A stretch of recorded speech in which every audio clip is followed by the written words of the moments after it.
আমরা এখন হযরত সুলাইমান আলাইহিসসালামের যুগে আছি। তিনি তাঁর পিতা হযরত দাউদ আলাইহিসসালামের কাছ থেকে শাসন ক্ষমতা লাভ করেন। আল্লাহ তাদের দুজনকে বিশাল রাষ্ট্রের অধিপতি করেন এবং জিন জাতিকে তাদের অধীন করে দেন, যারা তাদের জন্য বিশাল বিশাল প্রাসাদ তৈরি করেছিল। শুকরিয়া মহান আল্লাহর, যিনি আমাদেরকে সৃষ্টি করেছেন এবং সুলাইমানের মতো নবী দিয়ে সম্মানিত করেছেন। সত্যি তিনি তার পিতা হযরত দাউদ আলাইহিসসালামের নিকট থেকে ক্ষমতা গ্রহণের পর প্রত্যেকটা সৈনিক এবং রাষ্ট্রের প্রত্যেকটা নাগরিক পূর্ণ আনুগত্য প্রকাশ করছে। আল্লাহর ধর্ম যুগে যুগে এভাবেই পৃথিবীতে টিকে থাকে।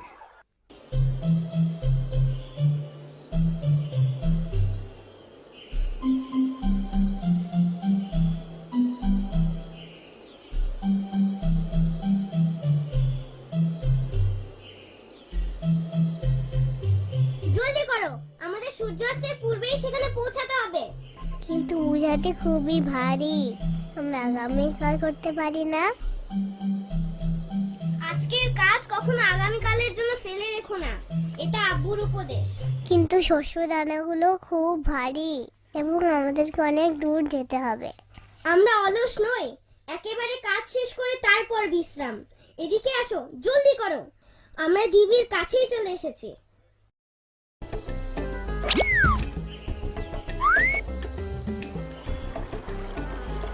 এখন আমরা ওপারে যাব কিভাবে? দাঁড়াও, আমার একটা বুদ্ধি আছে। আমি আবার চেষ্টা করব। তার থেকে শক্ত করে ধরতে হবে, জলদি করো, আমার উপর দিক দিয়ে পেরিয়ে যাও। কিন্তু তুমি তো পিঠে ব্যথা পাবে। পিপিলিকাদের কাছে খাবার সরবরাহের জন্য এখনই উপযুক্ত সময়। খুব তাড়াতাড়ি, হাত পিছলে যাবার আগেই পার হও, জলদি।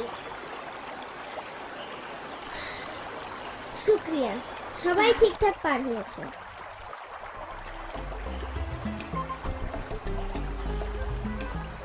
এভাবে তোমার হাতগুলো ভেঙে যেতে পারতো। এটা আমার কর্তব্য। উফ, আমার পিঠ। এটা আমাদের বহন করতে হবে। পুরো শীতকালের জন্য এটা আমাদের খাদ্যের মজুদ। ওয়াও, দেখো দেখো, পিপিলিকা ডিবি, আমরা চলে এসেছি, আমরা চলে এসেছি, আমরা পেরেছি, দেখো আমরা পেরেছি। তাড়াতাড়ি শস্য ভান্ডারের দিকে।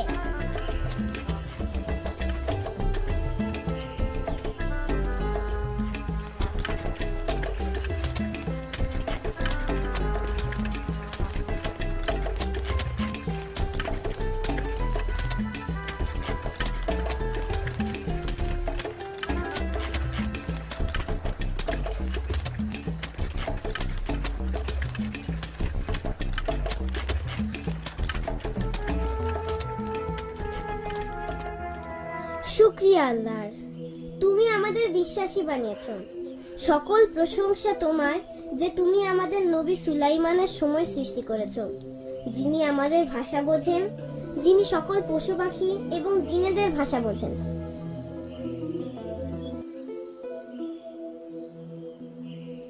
দিন বয়ে চলল। হযরত সুলাইমান আলাইহিসসালামের অনুসারীরা বিভিন্ন প্রান্তে ছড়িয়ে পড়ল রাজ্য বিস্তারের জন্য এবং আল্লাহর দ্বীন প্রচারের জন্য।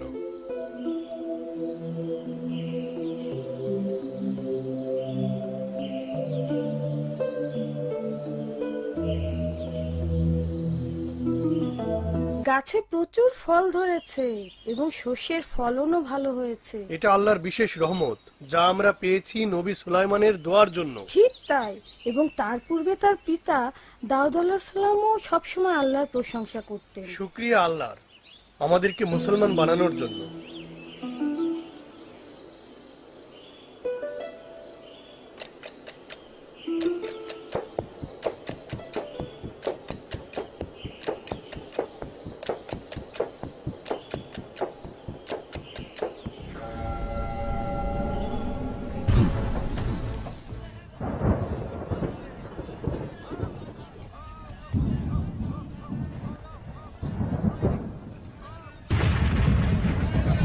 ওইদিকে না, এদিকে আসো, এইদিকে আসো, আমাকে অনুসরণ করো।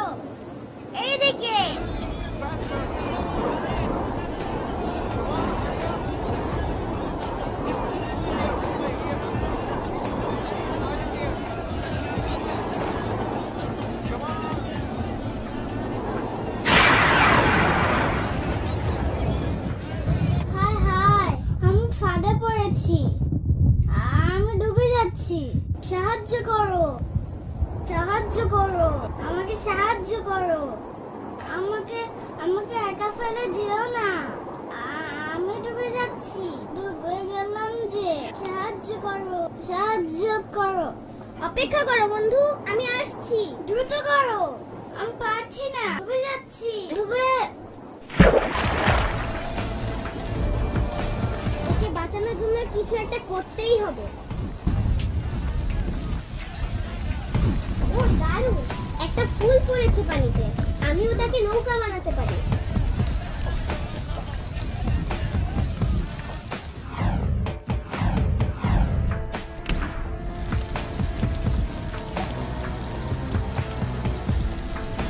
আমি তোমাকে ডুবতে দেব না, ধরো, তোমার হাতটা দাও। এই তো, বেশ, তুমি এখানে দাঁড়াও, আমি বইটা চালাই। দয়া করে দরজাটা তাড়াতাড়ি খুলুন, আমি ছোট্ট পিঁপড়াটাকে নিয়ে এসেছি। তাড়াতাড়ি করো, পানির স্রোত দরজার কাছে আসার আগেই। বাঁচা গেল খোদা, পেরেছি শেষ পর্যন্ত। বৃষ্টির ধারা অব্যাহত রইল। গ্রীষ্ম আসার আগ পর্যন্ত পুরো সময়টাতেই প্রচুর বৃষ্টি হল।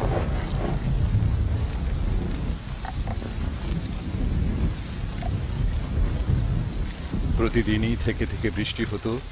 এক পর্যায়ে গ্রীষ্মকাল এলো।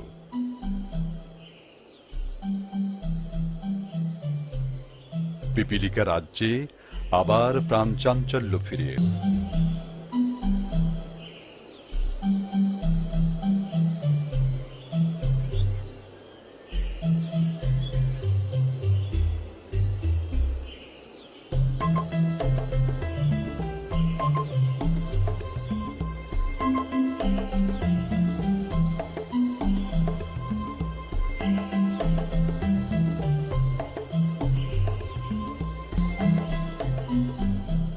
আমি তোমাদেরকে একটি কাজ দিতে চাই। আমি একদল দক্ষ এবং শক্তিশালী পিঁপড়া চাই, যারা খাদ্যবীজের স্থান খুঁজে বের করবে। মহারানী মহানুভব, এই কাজের জন্য একমাত্র যোগ্য সদস্য হচ্ছে মুলা। সে সাহসী, শক্তিশালী, বিশ্বস্ত এবং সে ইতিপূর্বে অনেক পিঁপড়ার জীবন বাঁচিয়েছে। খুবই চমৎকার। সত্যি যদি সে এত দক্ষ হয়, তাহলে এখনই ডেকে পাঠাও। বন্ধু হে, খুব মনোযোগ দিয়ে শোনো। আমি তোমার জন্য অত্যন্ত গুরুত্বপূর্ণ একটি কাজ নিয়ে এসেছি। তোমাকে কঠোর পরিশ্রম করে নিজেকে প্রমাণ করতে হবে। চিন্তা করবেন না, আমি আপনার মুখ রক্ষা করব, ইনশাআল্লাহ।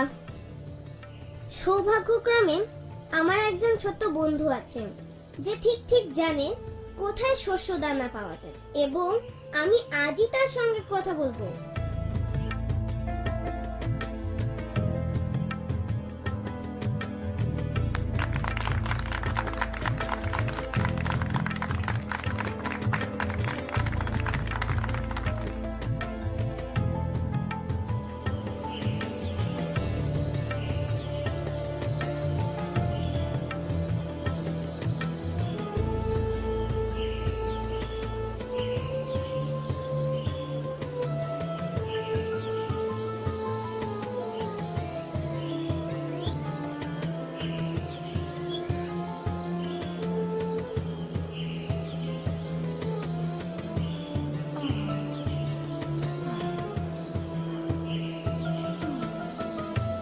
বড় ক্লান্ত আমি, ভীষণ ক্লান্ত, কিন্তু এখনো অনেক পথ যেতে বাকি।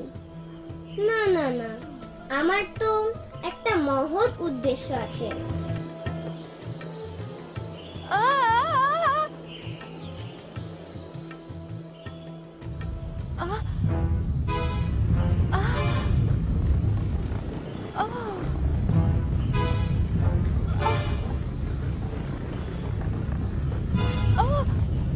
সাহায্য করো, এসব কি? আমাকে দ্রুত দৌড়াতে হবে, নইলে ওরা আমাকে মাটির সঙ্গে পিষে ফেলবে।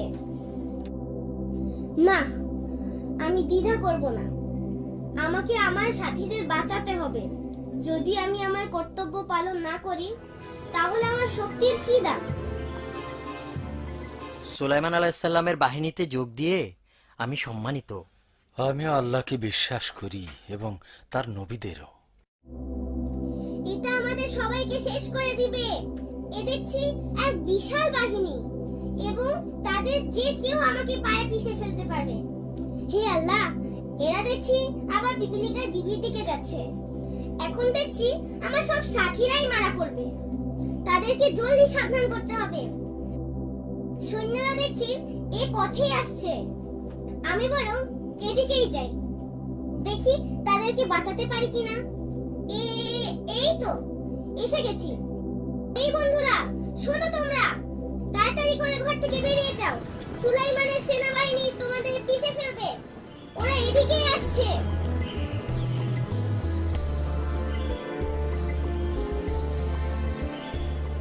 এটাই রক্ষা পাবার একমাত্র সুযোগ। সময় দাও খোদা। শোনো তোমরা, তাড়াতাড়ি করে ঘর থেকে বেরিয়ে যাও। সুলাইমানের সেনাবাহিনী তোমাদেরকে পিষে ফেলবে। ওরা এদিকেই আসছে। জলদি করো, সবাই নিজেকে বাঁচাও। সুলাইমানের সৈন্যরা এদিকে এগিয়ে আসছে। এখনই ডিবি ছেড়ে না গেলে ওরা আমাদের পিষে ফেলবে। নবী সুলাইমান আমাদেরকে অন্য পথে যেতে বলেছেন। কি ব্যাপার? আমরা যখন ও পথে অগ্রসর হচ্ছিলাম, তখন একটি পিঁপড়া চিৎকার করে তার সাথীদের বলছিল, তোমরা সবাই ঘর ছেড়ে বেরিয়ে যাও, নাইলে সুলাইমানের সৈন্যরা কিছু না জেনে তোমাদেরকে পায়ে পিষে মারবে। কি বুদ্ধিমান পিঁপড়া! নবী তখন মুচকি হেসে সৈন্যদের অন্য পথে যেতে বললেন এবং আল্লাহর নিকট প্রার্থনা করতে বললেন। প্রার্থনায় তিনি কি বললেন শুনি, যাতে আমিও তার মতো প্রার্থনা করতে পারি। তিনি বললেন, হে আমার রব, এমনি যেন হয় তোমার করুণার জন্য আমি তোমার প্রতি চিরকৃতজ্ঞ থাকি। তুমি আমাকে এবং আমার পূর্বপুরুষদের যা দান করেছ, এবং দয়া করে আমাকে তোমার সত্য পথের অনুসারী বানিয়েছ,